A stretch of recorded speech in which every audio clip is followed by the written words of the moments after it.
하나님께서 오늘 우리에게 주시는 말씀은 누가복음 14장 25절로 35절까지의 말씀입니다. 누가복음 14장 25절로 35절까지의 말씀을 제가 받들어 읽겠습니다. 수많은 무리가 함께 갈새 예수께서 돌이키사 이르시되 무릇 내게 오는 자가 자기 부모와 처자와 형제와 자매와 더욱이 자기 목숨까지 미워하지 아니하면 능히 내 제자가 되지 못하고 누구든지 자기 십자가를 지고 나를 따르지 않는 자도 능히 내 제자가 되지 못하리라. 너희 중에 누가 망대를 세우고자 할진대 자기의 가진 것이 준공하기까지에 족할는지 먼저 앉아 그 비용을 계산하지 아니하겠느냐. 그렇게 아니하여 그 기초만 쌓고 능히 이루지 못하면 보는 자가 다 비웃어 이르되 이 사람이 공사를 시작하고 능히 이루지 못하였다 하리라. 또 어떤 임금이 다른 임금과 싸우러 갈 때에 먼저 앉아 1만 명으로서 저 2만 명을 거느리고 오는 자를 대적할 수 있을까 헤아리지 아니하겠느냐. 만일 못할 터이면 그가 아직 멀리 있을 때에 사신을 보내어 화친을 청할지니라. 이와 같이 너희 중에 누구든지 자기의 모든 소유를 버리지 아니하면 능히 내 제자가 되지 못하리라. 소금이 좋은 것이나 소금도 만일 그 맛을 잃으면 무엇으로 짜게 하리요. 땅에도 거름에도 쓸데없어 내버리느니라. 들을 귀가 있는 자는 들을지어다 하시니라. 아멘. 할렐루야. 찬양대 고맙습니다. 늘 들을 때마다 대학교회에만 있기는 아까운 찬양대다. 큰 교회로 가야 될 찬양대인데 너무 감사하고 고맙습니다. 무척 덥습니다. 그죠? 제가 며칠 전에 너무 더워서 땀이 주룩주룩 나는데 속으로 믿습니다 그랬습니다. 제가 왜 믿습니다 그랬을까요? 가을이 올 줄로 믿습니다 그랬습니다. 오늘이 입추입니다. 입추입니다. 가을에 문득에 들었었는데 이렇게 덥습니다. 우리 서로 격려하며 위로하는 인사를 해야 되겠습니다. 더워도 가을은 옵니다. 서로 인사하겠습니다.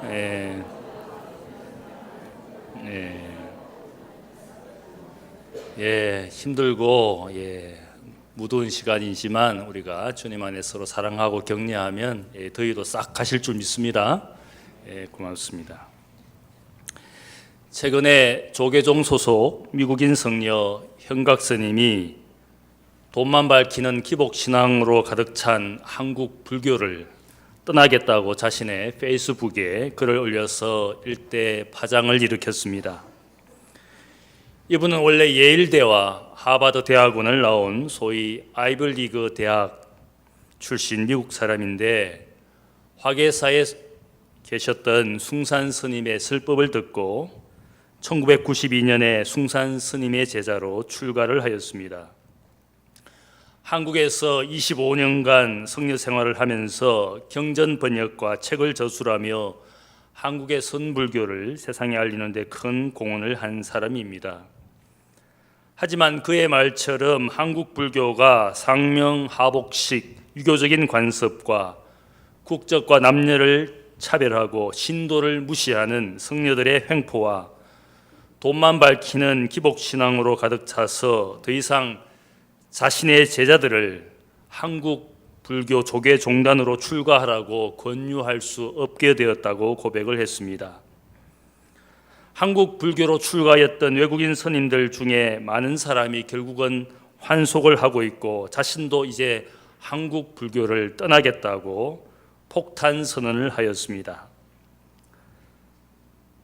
한국에서 성녀가 된 지 25년, 1992년에 출가하였다 그랬습니다. 저도 1992년에 목사가 되었습니다. 목사가 된 지 25년이 되었습니다. 이분의 고백을 들으면서 그분의 심정을 공감하면서 같은 직종에 종사하는 사람을 한번 만나서 허심탄회하게 대화를 나누고 싶은 심정입니다. 한국 불교나 한국 기독교에 대해서 서로 이야기해 보면 좋겠다 그런 생각을 해보았습니다. 이 현각 스님은 한국 선불교의 맥을 이은 숭산 큰 스님을 보고 출가하였지만 결국은 불교 조계종의 조직 속성에 염증을 내고 연불에는 관심이 없고 제밥과 자리에만 관심 있는 돌중들의 횡포에 출가 불제자로서 마음의 깊은 상처를 받은 것 같습니다. 그가 생각하기를 출가인 성녀나 재가인 일반 신도들 사이에 담과 벽이 없이 같은 불제자로서 수행해야 되는데 못된 성녀들이 한국 불교를 망치고 있다고 그가 말했습니다. 한국 불교가 돈만 밝히는 기복신앙으로 가득 차 있는 사실은 우리가 잘 알 수가 있습니다. 절간 짓는 모든 기와장 하나하나에 시주돈이 거기에 수백만 원이 담겨 있습니다. 입시철이 되면 절에 매달아 놓은 불등 하나하나에 입시생 자녀를 가진 신도들의 시주돈이 거기에 있습니다. 한국 불교뿐만 아니라 한국 기독교도 오래전부터 기복신앙으로 가득 차 있어서 건강을 위해서, 사업 성공을 위해서, 혹은 자녀 입시와 출세를 위해서 하는 기도만이 난무하고 있습니다. 빌고 있는 대상만 다를 뿐이지 돌부처 앞에 절하나 나무 십자가 앞에 절하나 내용은 똑같습니다. 수행하는 불제자나 진리를 추구하는 기독 제자는 없고 복을 비는 군중만 절간과 교회당에 가득합니다. 오늘 본문에서 예수님께서 자신을 따르는 군중들에게 말씀합니다. 너희는 내 제자가 되지 못하리라. 폭탄 선언을 그들에게 하였습니다. 주님의 베푸시는 기적과 주님이 하시는 말씀에 환호하고 팬처럼 주님을 따라다니는 이 군중들에게 폭탄 선언을 하였습니다. 너희는 내 제자가 되지 못하리라. 지금 예수님께서 예루살렘으로 가시는 그 길은 고난과 죽음의 십자가를 지시기 위한 길이었습니다. 그런 주님의 모습을 그들은 아마 바라보지도 못하고 인정하지도 않으면서 오직 주님으로부터 복을 구하고 배고픔을 면하기 위해서, 기적을 보기 위해서, 좋게 들리는 말씀만을 듣기 위하여 주님께 팬처럼 몰려왔습니다. 이런 사람을 향하여 주님께서 제자가 되라는 말씀을 하고 있습니다. 특별히 누가복음 9장 23절에 보면 제자가 누구인지를 너무나 분명히 말씀하셨습니다. 아무든지 나를 따라오려거든 자기를 부인하고 날마다 자기의 십자가를 지고 나를 쫓을 것이니라. 거기에 보면 자기 부인의 삶, 매일의 십자가를 지는 사람이 주님의 제자인 것을 말씀합니다. 결코 십자가는 전시물도 아니고 몸에 장식하는 액세서리도 아닙니다. 다만 이 십자가는 고통과 죽음의 처형틀이라 할 수 있습니다. 자기의 십자가를 지고 자기를 부인하며 주님을 따라가는 사람, 그가 제자인데 이 제자의 삶에 대하여 다시 한번 오늘 본문 14장에서 말씀하고 있습니다. 제자가 누구인지를 구체적으로 부연하여 설명을 하고 있습니다. 누가 제자입니까? 첫 번째, 주님 외에 모든 것을 미워할 수 있는 사람이 주님의 제자입니다. 26절의 말씀을 보면 군중을 향하여 예수님이 말씀합니다. 만일 내게 오는 자가 자기 부모와 처자와 형제와 자매와 더욱이 자기 목숨까지 미워하지 아니하면 능히 나의 제자가 되지 못하리라. 이렇게 말씀을 합니다. 주님의 제자가 되기 위하여 주님 외의 모든 존재를 미워하라고 말씀합니다. 사실 이 말씀을 문자 그대로 받아들이기가 힘든 말씀입니다. 일부 예배 때 설교를 하고 나니까 어떤 분이 또 그런 말씀을 합니다. 진짜 이 말씀 받아들이기가 힘들다. 어떻게 부모를 미워하라고, 처자를 미워하라고, 형제와 자매를 미워하라고 주님께서 어떻게 말씀하실 수 있는지 도저히 이해할 수 없다고 그런 말씀을 저에게 하셨습니다. 사실 저도 이 말씀을 받아들이기가 힘듭니다. 자기의 가족이나 혹은 자기의 목숨마저 미워하라고 이런 비슷한 가르침을 주는 사람들이 있습니다. 사이비단 목사들이나 교주들이 이런 가르침을 통해서 자신에게 그 따르는 사람을 헌신하게 합니다. 아내도 남편도 버리고 자녀도 버리고 사이비 집단에 빠진 사람들을 보지 않습니까? 성령이 분명히 우리에게 말씀하시는 것은 부모를 결코 버리라고 말씀하시지 않습니다. 오히려 부모를 사랑하고 공경하라고 말씀합니다. 결코 자녀를 버리라고 미워하라고 말씀하시지 않습니다.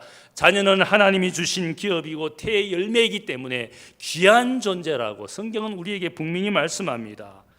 이런 성경의 전통을 알고 있는 주님께서 왜 가족을 미워하고 심지어 자신의 생명까지 미워하라고 말씀하시는지 거기에는 분명한 의미가 있습니다. 미워하기는 누가 뭐래도 사랑할 수밖에 없는 이 존재들을 미워하라는 그 말씀 속에는 분명한 뜻이 담겨 있습니다. 이 말씀이 어려워서 마태복음은 이 주님의 말씀을 조금 고쳤습니다. 마태복음 10장 37절을 보면 아버지나 어머니를 나보다 더 사랑하는 자는 내게 합당하지 아니하고 아들이나 딸을 나보다 더 사랑하는 자도 내게 합당하지 아니하느니라. 미워하라는 말씀보다는 더 사랑하는 자에 대해서 말씀하셨습니다. 아마 마태복음은 주님의 이 말씀을 문자 그대로 받아들이기가 힘들기 때문에 미움이라는 단어보다는 사랑이라는 단어를 택하였습니다.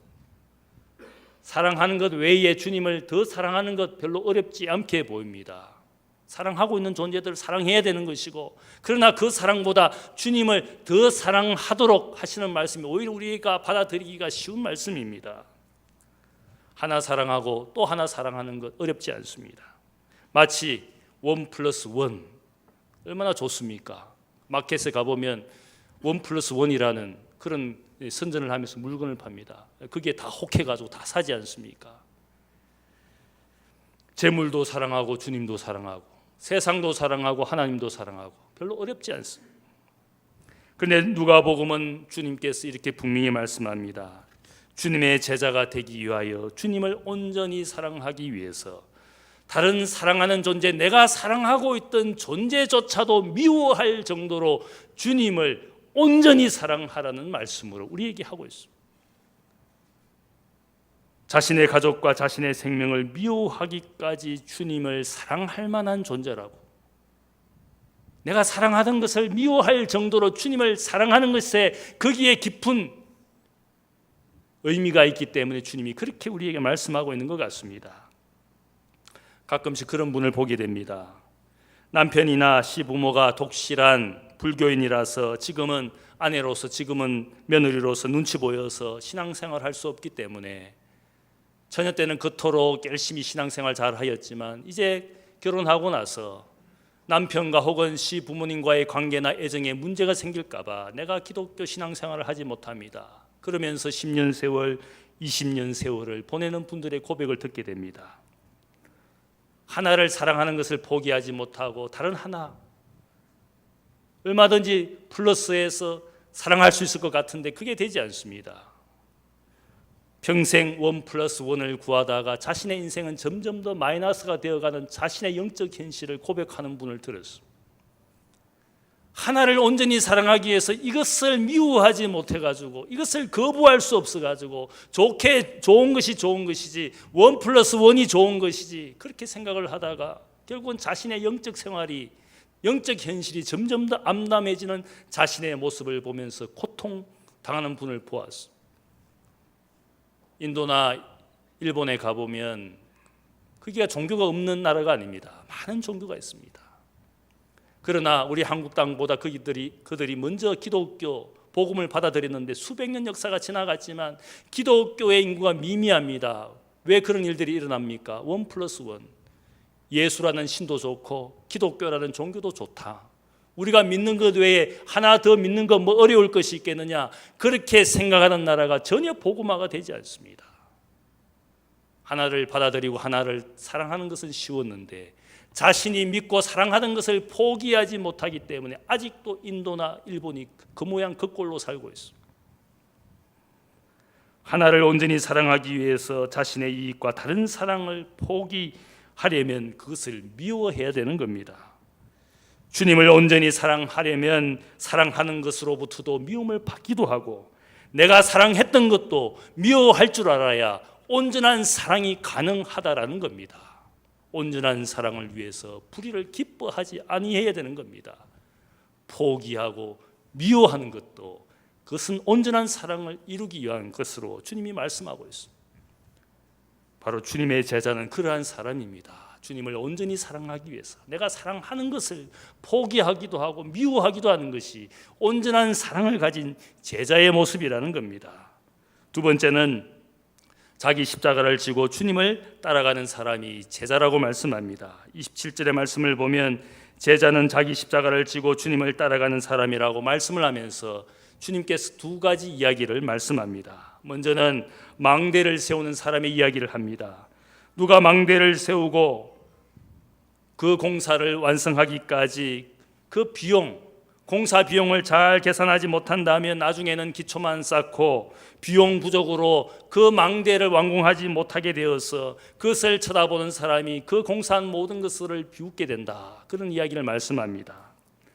이 말씀은 건물을 세우는 사람처럼 제자는 자신이 시작한 제자의 삶을 완성해 가는 사람이 되어야 될 것을 말씀합니다. 부실 시공을 하든지 혹은 건물을 공사하다가 완공하지 못하면 그 건물을 보고 사람들이 비웃게 된다는 겁니다. 비웃음을 사게 된다는 겁니다. 시작은 했는데 어설프게 하든지 혹은 그 시작을 완성하지 못하면 사람들의 조롱거리가 된다는 겁니다. 오늘날 한국 기독교인들이 왜 세상과 사람들로부터 비방을 받습니까? 왜 비웃음을 사고 있습니까? 제가 생각할 때 한 가지 이유밖에 없습니다. 어설픈 기독교인으로 살기 때문에, 우리의 삶이 너무나 어설프기 때문에, 세상 사람들과 비교해도 전혀 다를 것이 없는 우리의 삶의 모양을 보고 저들이 예수를 믿기로 했으면 제대로 살지 못하고 우리와 별로 다를 것이 없는 어설픈 기독교인의 삶을 보고 그들이 비웃는 것이지 않겠습니까? 교회에 다니기는 다니는데 참다운 기독교인이 되지 못하고 세례를 받고 세례교인이 되었지만 참다운 그리스도인으로 살지 않는 우리의 모양을 보고 그들의 조롱거리가 되고 있는 것이지 않겠습니까? 분명히 믿음의 기초공사를 해서 이제는 집을 지어야 되는데 세월과 날이 가도 1층도 짓지 못하고 2층도 짓지 못하고 10년, 20년 신앙생활을 살면서도 늘 그 모양으로 살고 있는 것을 보면서 사람들이 우습게 여기지 않겠습니까? 너희가 믿는 예수가 진짜인지, 너희가 바라보는 진리가 진짜인지, 진짜라면 아직도 그 모양, 그 꼴로 그 기초공사해 놓고 아직도 그 모양이냐, 아마 우리를 비웃는 것이지 않겠습니까? 그래서 히브리서 저자는 우리에게 말씀하기를 기초에만 머물러 있지 말고 완전한 대로 나아가라. 그리스도 도의 초보에 머물러 있지 말고 온전한 대로 나아가는 사람이 되라. 늘 초보, 기초에만 머물러 살지 말고 적어도 성장하고 성숙해서 온전한 곳에 이르도록 우리에게 권면하고 있습니다. 때가 되면 어린아이는 어른이 되고 때가 되면 마땅히 가르치는 선생이 되는 것이 마땅한데 우리가 늘 어린아이처럼 내 것을 찾고 있지 않습니까? 무엇인가 누군가로부터 받기를 원하고 살지 않습니까? 이제는 주어야 될 인생인데 섬기고 봉사하고 가르치는 선생이 되어야 되는데 여전히 받기만을 원하는 우리의 신앙의 모습을 보면 아직도 기초에 머물러 있다는 겁니다. 어떤 분들은 그런 생각이 있을지 모르겠습니다. 가다가 말면 간 것만큼 갔겠지, 쌓았으면 쌓은 것만큼 쌓았겠지, 아마 그렇게 자기 위로를 할지 모르겠습니다. 그러나 완공하지 못한 건물은 아무짝에도 쓸모가 없습니다. 오히려 사람들 보기에 완공하지 못한 그 건물들은 흉가가 되지 않습니까? 흉물스럽게 되지 않습니까? 오늘 이 말씀이 주님이 우리에게 하시는 그 교훈은 둘 중에 하나라는 겁니다. 모든 것이 되든지 아무것도 아닌 것이 되든지 everything이냐 nothing이냐 둘 중에 하나밖에 없다는 뜻입니다. 1+1이 아니라 모든 것이 되든지 아무것도 아닌 것이 되든지 제자는 반드시 건물을 시작했으면 반드시 완공해야 될 것을 말씀합니다. 이 이야기에서 한 가지 다른 교훈이 있습니다. 비용을 잘 계산하라고 말씀합니다. 건물을 완공하기 위해서 건물을 계획한 사람은 비용을 잘 계산해야 됩니다. 공사는 시간과 날을 계산하고 비용을 투자해서 열심히 일하여 건물을 완공해야 되는 것입니다. 요즘에 여러분들이 시장에 가보면 얼마나 인스턴트 음식이 많습니까? 인스턴트 미역국, 인스턴트 해장국, 컵라면, 심지어는 햇반, 온갖 종류의 인스턴트 죽이 거기에 있습니다. 물만 붓고 렌지에 돌리면 금방 만들어집니다. 오렌지 주스 가루에 물을 부어서 흔들면 오렌지 주스가 되고 분유 가루에 물만 부으면 모유 비슷하게 만들어지지 않습니까? 그래서 애기들에게 먹이지 않습니까? 온갖 종류의 인스턴트 음식들이 난무합니다. 과거에 러시아에서 망명한 분이 베이비 파우더에 물을 부으면 베이비가 탄생하는 줄 알았다 그럽니다. 물만 부으면 다 되는 줄 알았다는 겁니다. 하도 인스턴트 음식이 많으니까. 그러나 우리가 알아야 될 것이 있습니다. 제자는 결코 인스턴트로 만들어지지 않습니다. 물만 붓는다고, 물 세례 받았다고 모든 것이 다 해결되지 않습니다. 제자가 되고 그리스도인이 되지 않습니다. 그래서 제자는 결코 태어나는 것이 아니라 만들어지는 것이라고 어떤 분이 말을 했습니다. 비용을 계산하고 시간과 날을 계산하고 투자하고 열심히 일할 때에 그 건물이 완공되는 것입니다. 가끔 신앙생활에 아무리 들어도 하나님 말씀은 어렵다, 성경은 잘 모르겠다, 그런 분이 있습니다. 열심히 신앙생활하지만 주님께서 말씀하시는 것처럼 헌신하고 사는 것이 너무나 어렵습니다. 그렇게 고백하는 분이 있습니다. 그래서 포기하고 피해가는 분이 있습니다. 여러분이 신앙생활을 위해서 얼마나 투자했습니까? 얼마나 비용을 계산하고 투자해서 일해본 적이 있습니까? 원래 2016년 동안 내가 모르겠다라고 어렵다라고 말한 그 부분에 대해서 여러분이 얼마나 비용을 들여서 투자해보고 일해본 적이 있습니까? 어떤 분들은 기도가 어렵다 그럽니다. 목사님, 기도하는 거 어렵습니다. 기도할 제목도 없고 기도를 해보니까 5분 하고 나니까 할 말이 없습니다. 그런 분들 많이 봅니다. 기도를 위해서 여러분이 기도학교에서 한번 배워본 적이 있습니까? 기도를 연습이라도 하기 위해서 한번 새벽 기도에 나와본 적이 있습니까? 내 자신과 자녀를 위해서만 기도하지 말고 누군가를 위하여, 이방인의 기도가 아니라 천국 백성의 기도가 되기 위하여 하나님 나라와 그의 의를 구하는 기도를 배우기 위해서 여러분이 중보 기도 제목을 가지고 교회당에서 기도를 해보고 여러분의 골방에서 기도를 해본 적이 있습니까? 기도는 다른 종교인들의 연부라는 것과 다른 그런 기도가 분명한데 우리가 주님과 교제하며 하나님과의 대화하는 그런 기도를 여러분이 한번 시도해 본 적이 있습니까? 기도가 어렵다고 말하지 말고 비용을 계산하고 비용을 투자해서 내가 2016년에 내가 어렵다고 힘들다고 말하는 그것을 위하여 내가 얼마나 투자하여 내가 힘을 써본 적이 있습니까? 신앙생활 10년, 20년 하면서도 자신이 부족하고 어렵다고 여기는 것에 투자를 하지 않습니다. 비용을 한번 계산해 보지 않습니다. 하나님과 예수님을 아는 것이 어렵다고 말하지 말고 성경 공부반에 등록을 해서 디모데 과정을 통하여 신앙의 기초를 배우고 성경 교감 공부를 통하여 성경을 좀 더 이해하기를 위해서 노력하고 그런 투자를 해보았습니까? 내가 신앙생활을 하면서 수많은 의심과 불신이 가득하다면 무신론자에서 위대한 기독 지성인으로 변한 C.S. 루이스 교수나 이어령 교수의 책을 한번 읽어본 적이 있습니까?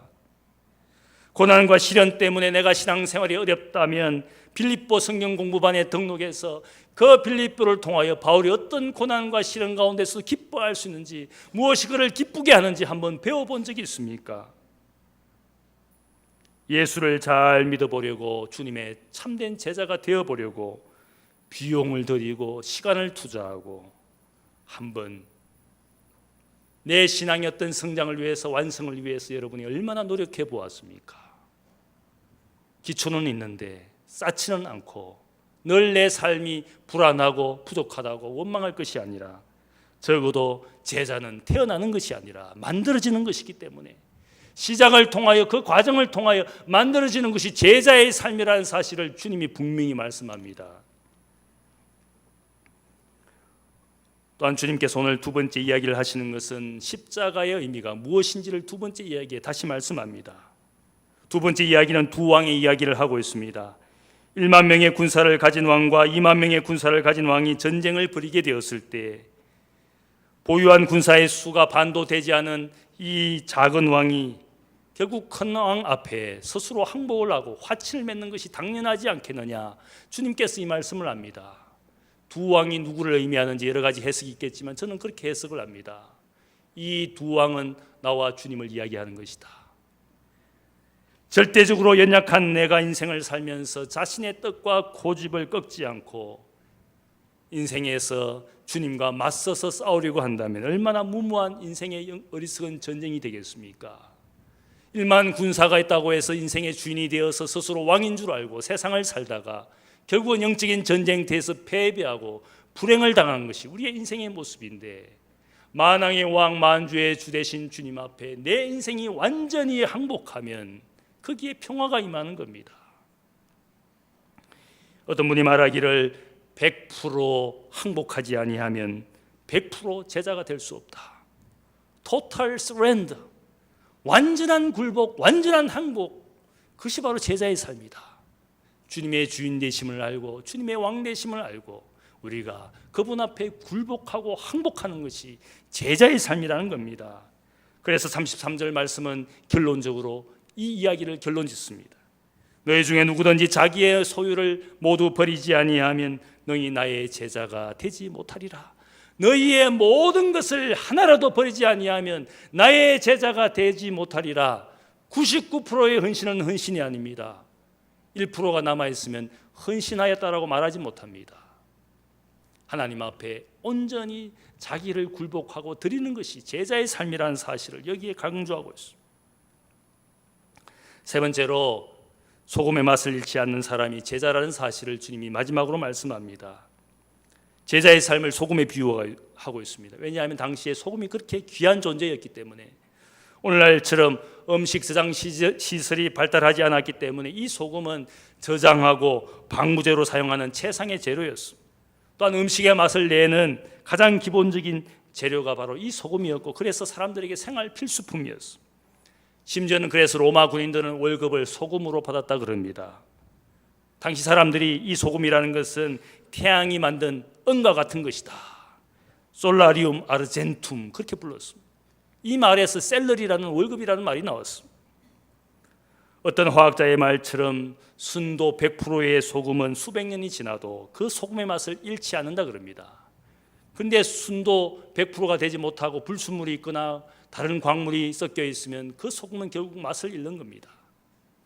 예수님께서 말씀하시기를 소금이 맛을 잃으면 음식에도 쓸 수 없고 땅의 그름으로도 쓸 수 없는 것이다. 그렇게 말씀하고 있습니다. 100%가 아닌 제자는 결코 주님의 쓰임에 합당하지 않다는 말씀입니다. 100%의 헌신, 100%의 순소금이 되지 못하면 결코 주님의 제자가 될 수 없다는 겁니다. 많은 목사님들이 그런 현실을 이야기합니다. 교회에 가보면 많은 교인들은 있지만 거기에 진짜 헌신된 사람은 20%도 되지 않는다.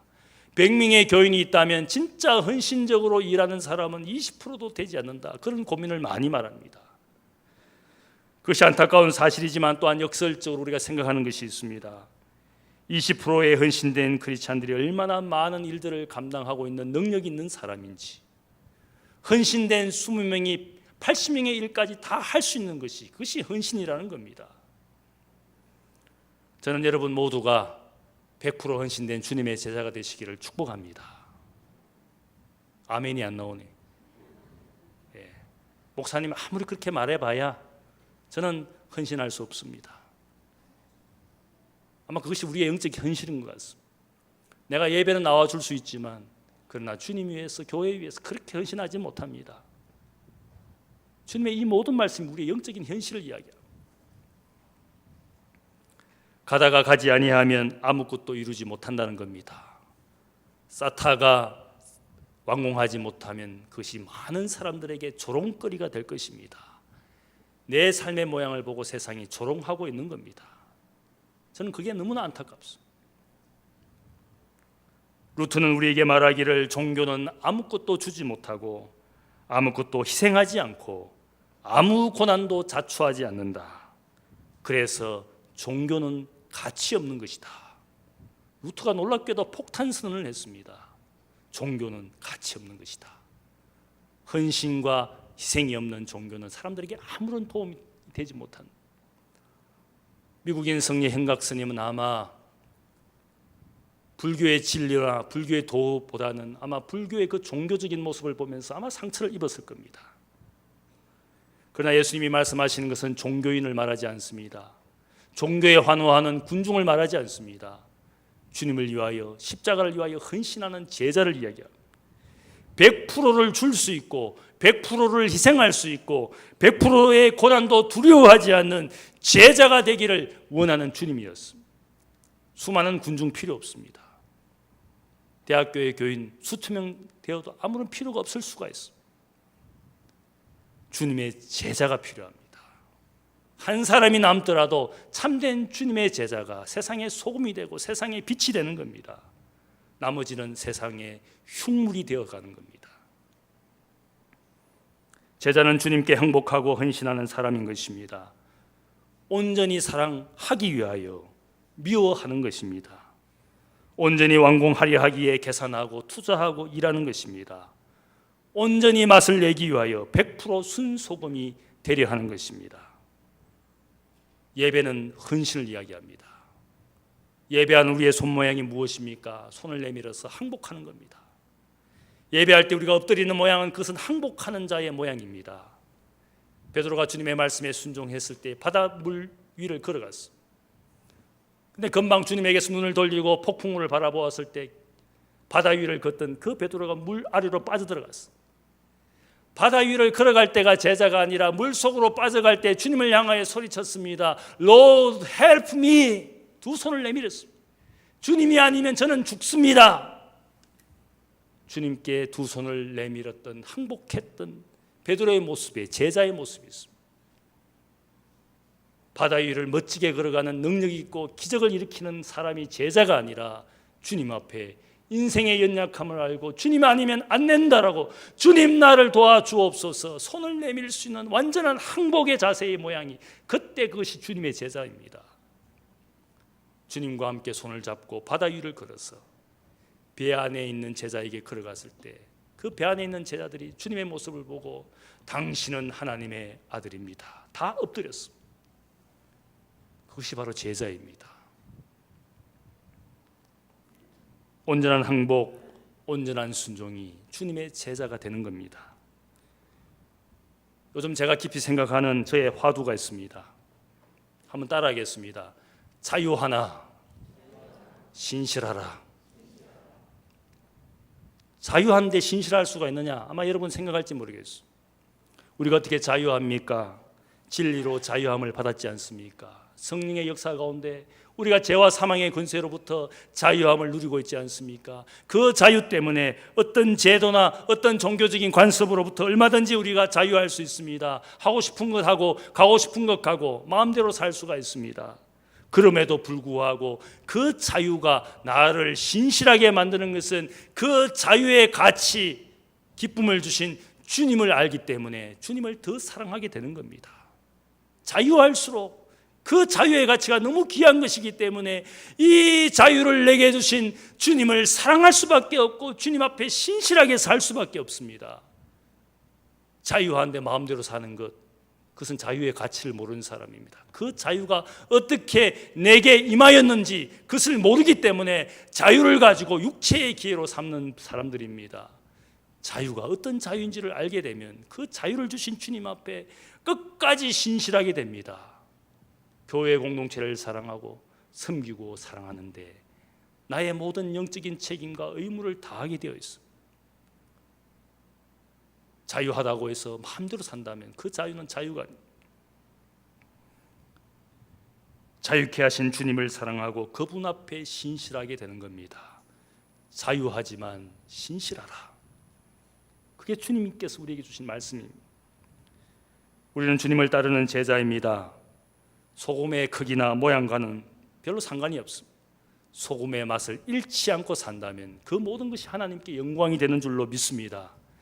주님의 제자로 신실하게 살아가시는 여러분들 되시기를 주님의 이름으로 축복합니다. 기도하겠습니다. 사랑의 아버지 하나님 감사합니다.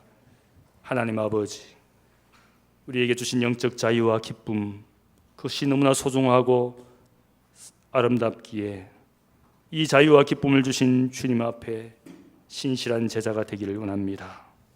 우리를 위하여 십자가를 지신 그 구원의 은혜가 너무 감사해서 나도 나의 십자가를 지고 매일의 삶에서 주님을 따라가기를 원합니다. 자유하지만 신실하게 하여 주옵소서. 수많은 군중 가운데 한 사람이 아니라 주님을 위한 작은 소수의 제자 가운데 내가 그들 가운데 있게 하여 주옵소서. 그것이 세상의 기쁨이고 세상의 평화인 줄 믿습니다. 나의 모습 때문에 세상이 실망하고 나의 모습 때문에 세상의 비웃음거리가 되지 아니하도록 하나님 기초를 넣고 이제는 우리의 건물을 짓고 완성하여 하나님께 영광이 되고 세상에 유익이 되는 존재가 되게 하여 주옵소서. 우리의 삶을 통하여 제자로서 온전히 충성하기를 원하오며 예수님의 이름으로 기도하옵나이다. 아멘.